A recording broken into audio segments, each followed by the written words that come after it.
it is time to tour that fleece. Well, not yet, not for me. I live in the past. For me, Tour de Fleece officially starts tomorrow.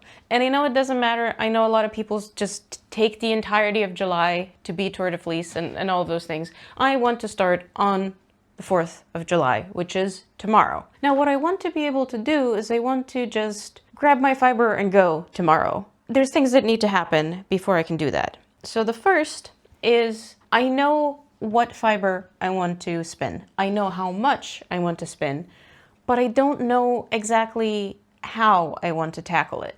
This is 8 ounces of 100% Polworth from 4 Rivers yarn and fiber. So I bought these a while ago, and at the time I hadn't spun that much yet, so I didn't really have like a clear idea what I was going to do. I did see them and I had a vague idea that fractal spinning was a thing, so the thought was that maybe I can do fractal spinning with these.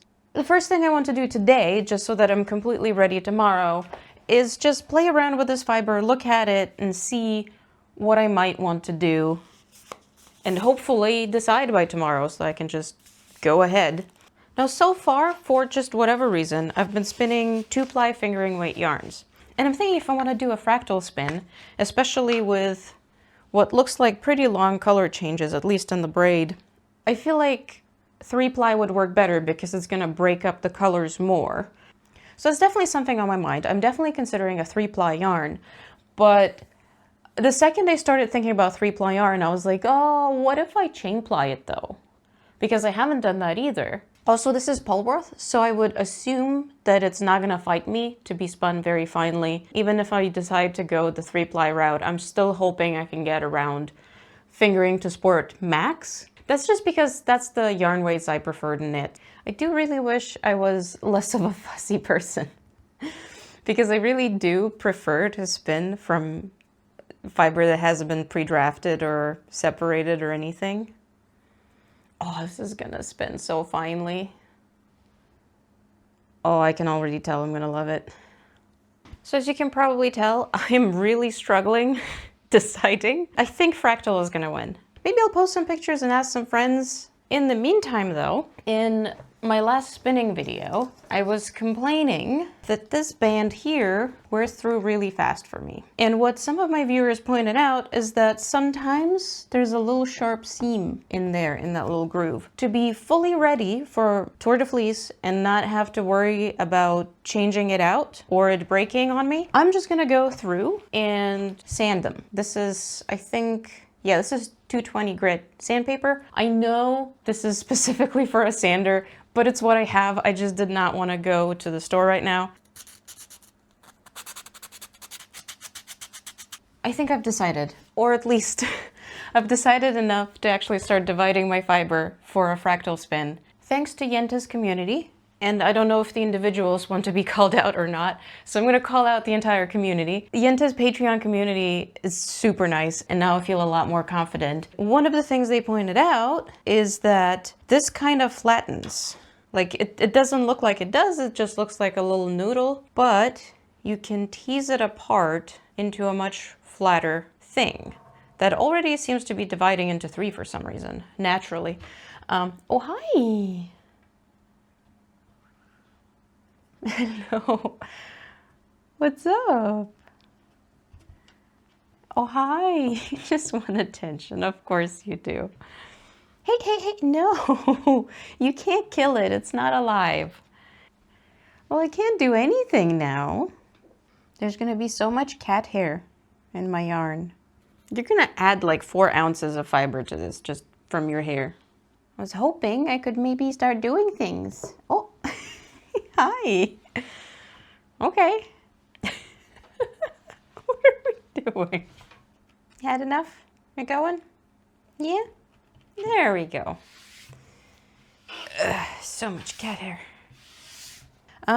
Where was I? Let's start splitting this into thirds.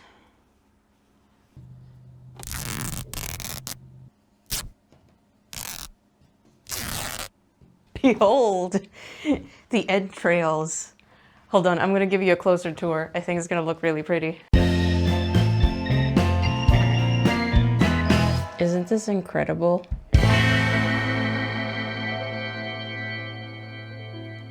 One of these thirds, I'm just gonna spin as is. I'm going to try and braid it up. In case you're wondering, all I'm doing is basically a crochet chain, which seems to be how braids are made, just following that. Does not look as pretty and neat as a dyer would make it, but this is ply 1 from the first braid. Here's the second one. Let's do this in half. Really hope this is not gonna get too ratty. Well, it doesn't look to be falling apart as I'm trying to braid it up, so that's good. Now this, do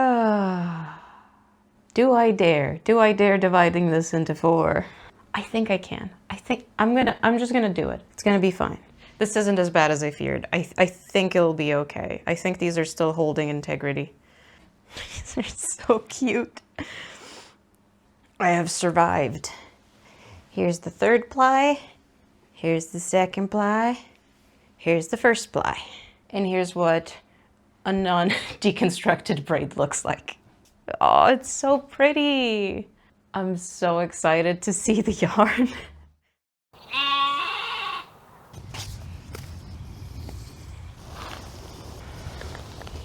All right, it's time to start. Now, if you saw my previous video, you might be wondering how I'm not concerned about there being bears in the area. Well, I'm wearing my bear supporter shirt with a little bear on it. So, you know, if there's a bear, I can signal that I'm a friend. And also, it's 4th of July, and it's the US, and everything's been exploding for about a week. So I think any bears in the area that may have been are all gone. So I should be fine. But if there's a bear behind me, please let me know. This is my first time spinning Polworth, and ooh, it is genuinely incredible. Now for a ply back sample, I only care about consistency, so it's just a ply back sample. It's not actually 3 ply. I didn't actually fold it 3 ways because on the fly it's going to be a lot easier to compare just the 2 strands plying back on themselves. Very tiny.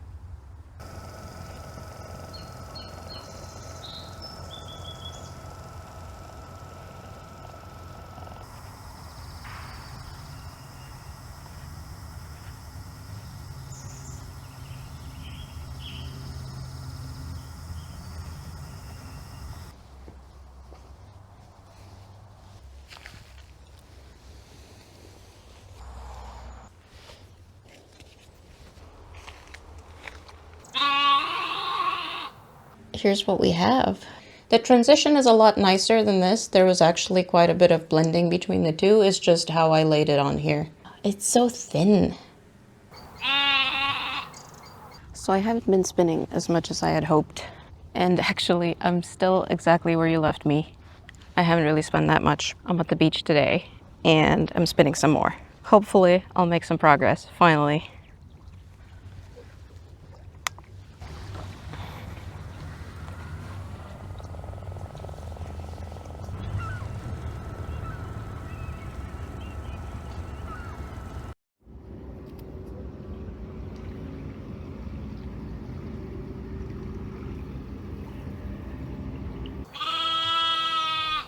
So just a quick little update today. I finally got a good chunk of spinning done. I was really hoping to finish the first ply, but this is what I have left and my wrist said no, so I think we're gonna be done for today.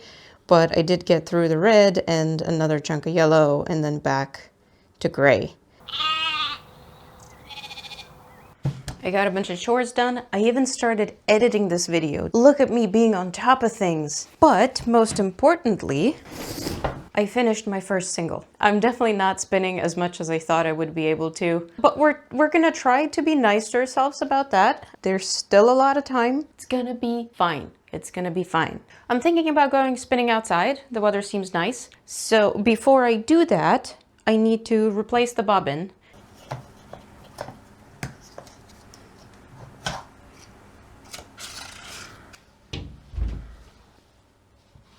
Good night. Get some rest.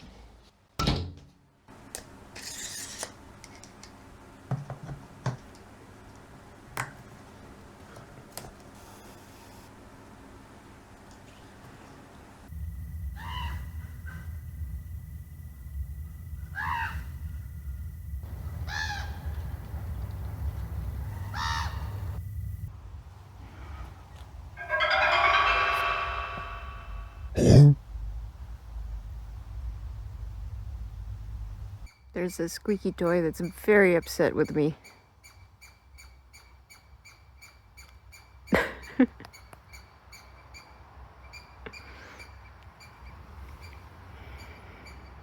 Well, in other news, I'm making progress, so that's good. So I did spin yesterday, but I was working mostly on my spindle project because I do want to keep that on track at least a little bit throughout Tour de Fleece. So technically I'm spinning every day of Tour de Fleece. Don't at me. Today I finished my second ply.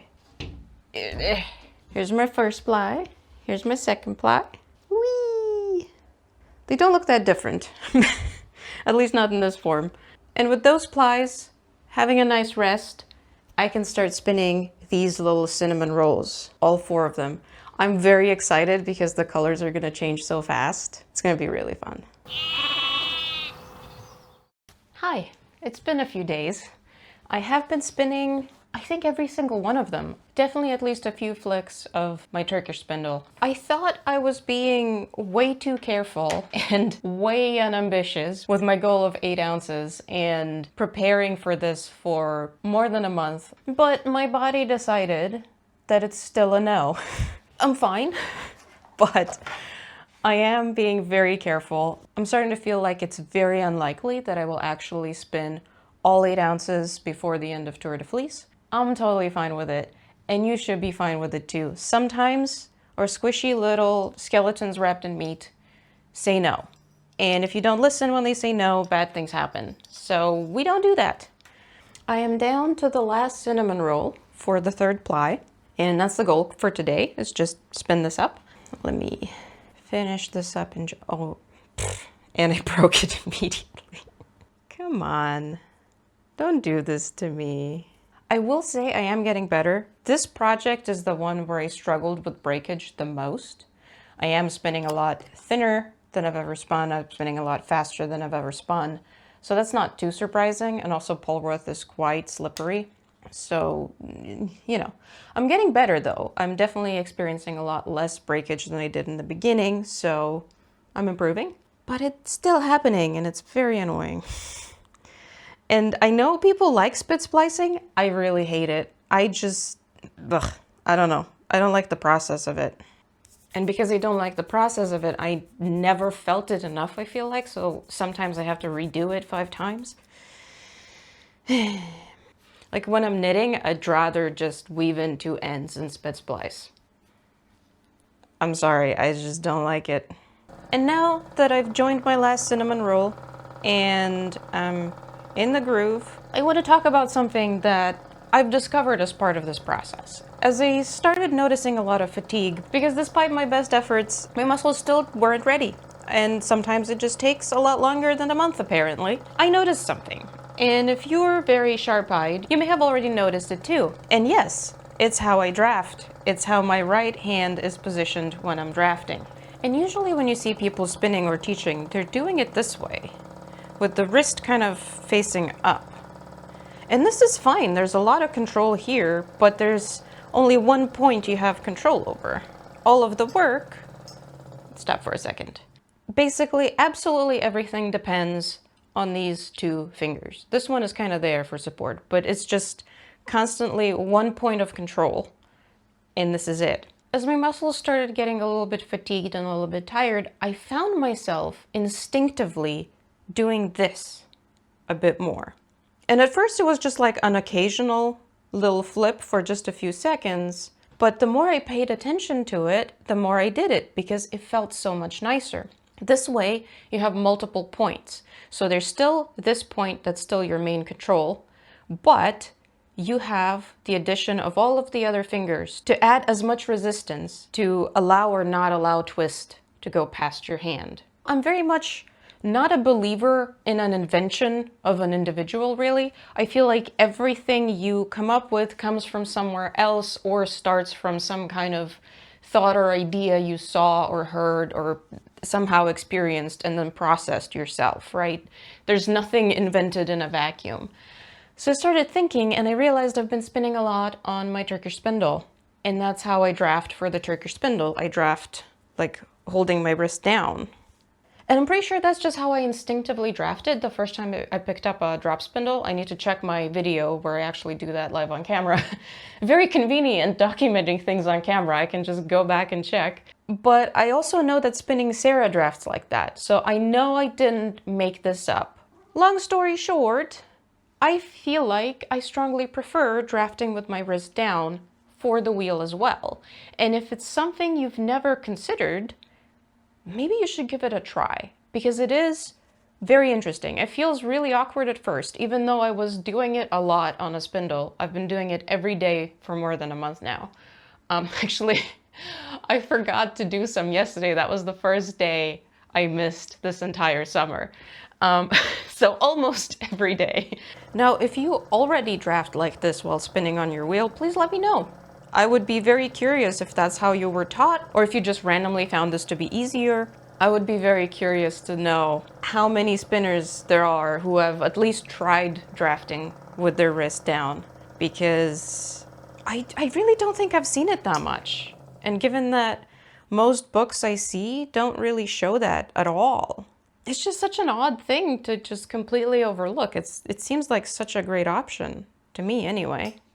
So the third ply of the first 4 ounces is finally done, but I'm not gonna ply immediately. What I'm going to do is I'm going to put this away and let it rest, because the first ply has been sitting there and chilling for a while, so I don't want to deal with a wild, very energetic single while I'm plying it with fairly rested ones.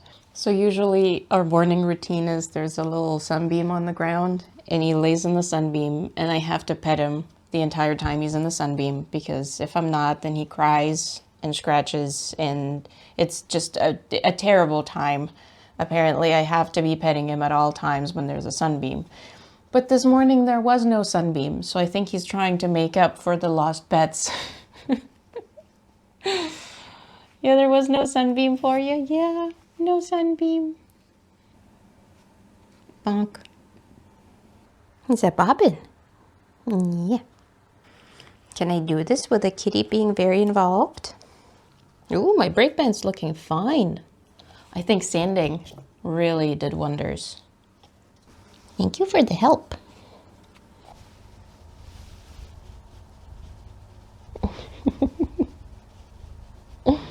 Enjoying the head scratches. I am out of time. If I want to release this before the end of Tour de Fleece, I need to ply the singles that I didn't manage to spin and really hope they're done drying by tomorrow. I didn't get very far. This is the first ply of the second 4 ounce batch. This is it. This is all I've managed. It is sad, but also on the other hand, pun not intended, I only have these 2 hands and the manufacturer does not offer replacements. So we're not taking any chances. I will spin the rest of this fiber at some point.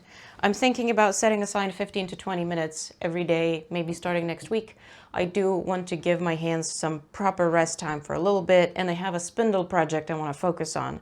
So this will become kind of a small daily exercise thing. Another thing I realized, so last time I was talking about drafting this way, and I realized that if you are in front of a wheel that you need to treadle, most likely doing this is going to be very uncomfortable because you kind of have your elbow forward.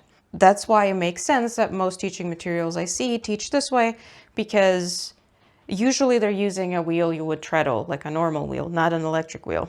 But if you do spin with an electric wheel, or if you can figure out some kind of way to be sideways to your wheel, try this. I really like it still, even though my hands are still being little butts. For plying, I like to have a lot of space, so I'm going to move the bag away. First ply, second ply, third ply. I am a little bit nervous about breakage. I had a lot of breakage issues while I was spinning these singles, so I'm very nervous about them having breakage issues while I am plying them. I think I'm going to try putting these on the floor. The problem is, how do I do this without making a horrendous mess? 2-ply is so much easier to handle. Ugh. No. I let the twist pass. Pigtail. Starting to think I like the idea of a 3-ply yarn, but not the process.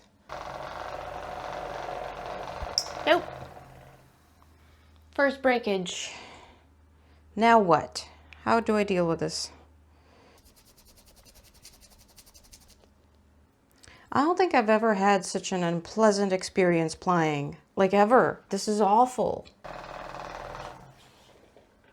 No. I think I ran out of battery.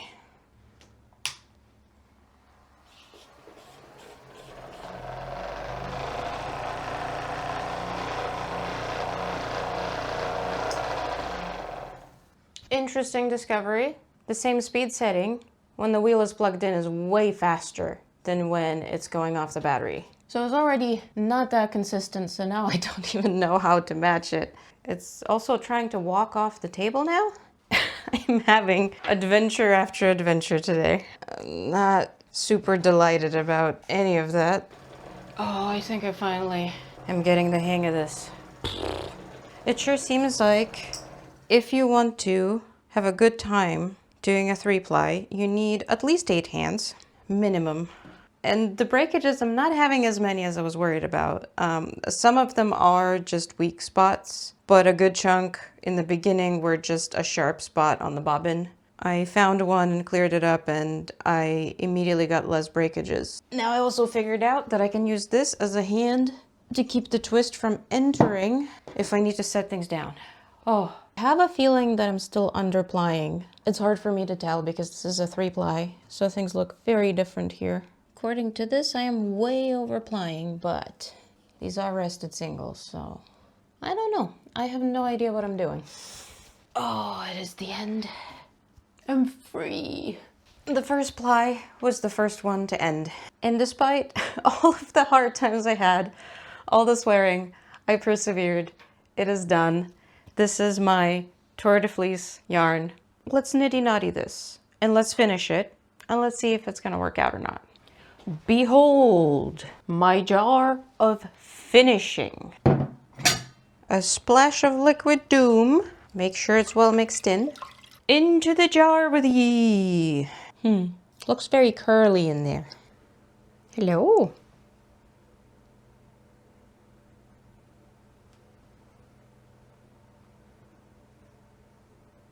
Oh, let's see how poorly this has gone.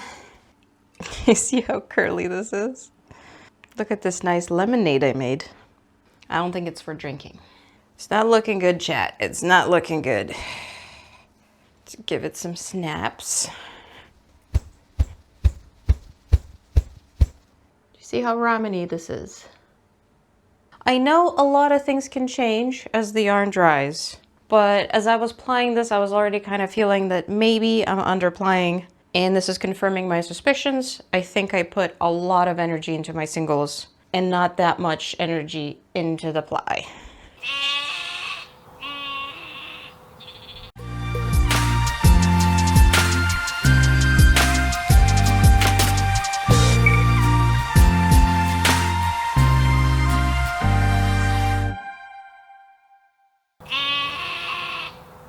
So I think it's safe to say my first Tour de Fleece went a bit terrible. And I say this with so much love and kindness. I think it's very normal to feel a bit sad about failing a challenge. Obviously, a challenge without a decent chance of failure isn't really much of a challenge, right? If you fail it and you just have absolutely no feelings about it, then why were you doing it in the first place? I have to admit, I felt a little bit like Squidward watching SpongeBob and Patrick having a good time outside. I'm trying really hard to express that feeling sad is okay. Feeling sad is normal. And we should really allow people to feel a bit down, that they can't do things they want to do, whatever the reason may be for that. If anything, feeling a bit sad about it means that I did enjoy Tour de Fleece, that I do want to participate again next year and for many years to come. I thought I was being a little bit silly preparing for it as much as I did, and yet it was still not enough. I said it went terrible, and I requested you to very politely accept that and let me have it. But on the other hand, I still achieved a lot and I learned a lot of new things, and I think that's really worth celebrating. So first of all, wheel stuff. Sanding bobbins, yes, it helped so much. So thank you to all of the people who told me about that. Just do not be me. Sand it outside. I sanded very gently. There wasn't that much dust. Most of it just stayed in the sandpaper, but still, it's plastic dust. So when I was reviewing the footage, I was just like, oh, why didn't I just do it outside? Don't breathe plastic. It's not good for you. I'm not an expert, but I'm pretty sure it's not good for you. Another thing that shouldn't have surprised me as much as it did, the battery I have for my EEW wheel is the one that's recommended on the website. So I think I just assumed it's like perfect. The speed at which the wheel goes when it's plugged into the battery versus when it's plugged into the wall is very different. I would say especially if you're struggling with things like finding your rhythm and consistency across a project, switching between battery and wall power is probably going to cause more trouble for you as well. This is definitely something I will be trying to figure out how to deal with. Maybe just make sure the battery is fully charged before I take it anywhere, or before I start a longer spinning session or plying or something like that. I don't quite know yet. Definitely something to watch out for. Also, quick review of the bag. So for my preparing for Tour de Fleece video, I don't know if you saw it or not, I made myself the bag that unfolds into the big mat that you saw me use all the time in this video. I love it. It's obviously not perfect, as I said in that video. There's so many tiny things that I would do differently now, probably, maybe, but it's such a wonderful bag, both for indoor spinning and outdoor spinning. Outside, it just gives me so much space to work with, and for inside, it's also great because it's very easy. I just plop it on my desk and I can spin a little bit, and then it takes just a few seconds to completely put it away safely where cats can't get to it. It's just fantastic. Something to note though, that with that kind of bag, you will have a lot of like forest crumbs or sand or just whatever chunks of outside will still make it into the bag because it's flat and wind just blows stuff over.